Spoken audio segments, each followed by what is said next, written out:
গভীর রাতে নিজ বাসায় ছুরিকাঘাতে আহত হয়েছেন বলিউড অভিনেতা সাইফ আলী খান।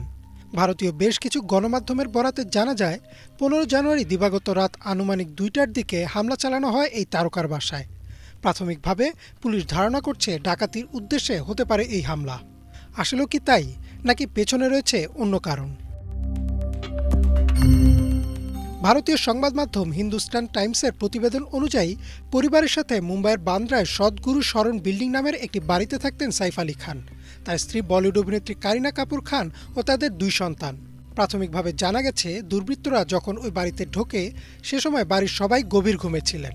বাড়ির ভেতরে শব্দ পেয়ে সবাই উঠে পড়লে সেখান থেকে পালিয়ে যায় দুর্বৃত্তরা। যাওয়ার আগে মারাত্মকভাবে আহত করে যায় সাইফ আলী খানকে।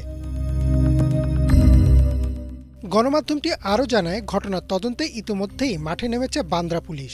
এ প্রসঙ্গে এক পুলিশ কর্মকর্তা সংবাদ মাধ্যমকে বলেন, সাইফ আলী খান লীলাবতী হাসপাতালে চিকিৎসাধীন। এটা স্পষ্ট নয় যে তাকে ছুরি দিয়ে কোপানো হয়েছে নাকি ডাকাতের সঙ্গে ধস্তাধস্তির জেরে তিনি আহত হয়েছেন।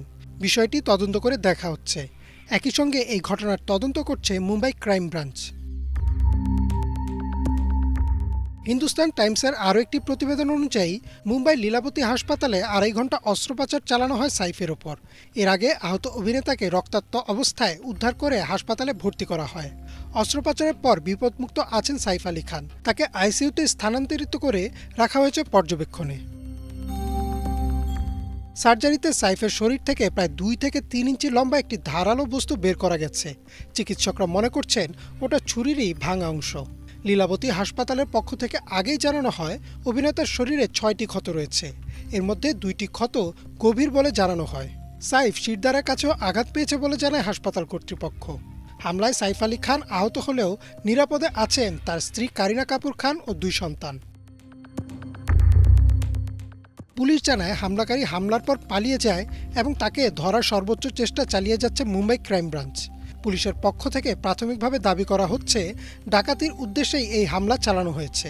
তবে সামাজিক যোগাযোগ মাধ্যমে বিভিন্ন মত প্রকাশ করছেন নেটিজেনরা। অনেকেই দাবি করছেন ধর্মীয় পরিচয়ের কারণেই তার উপর এই হামলা। যদিও এসবের কোনো সত্যতা পায়নি পুলিশ। তবে হামলার মূল কারণ হয়তো জানা যাবে অপরাধী ধরা পড়লে। ইমরান মাহমুদ, বাংলা ভিশন।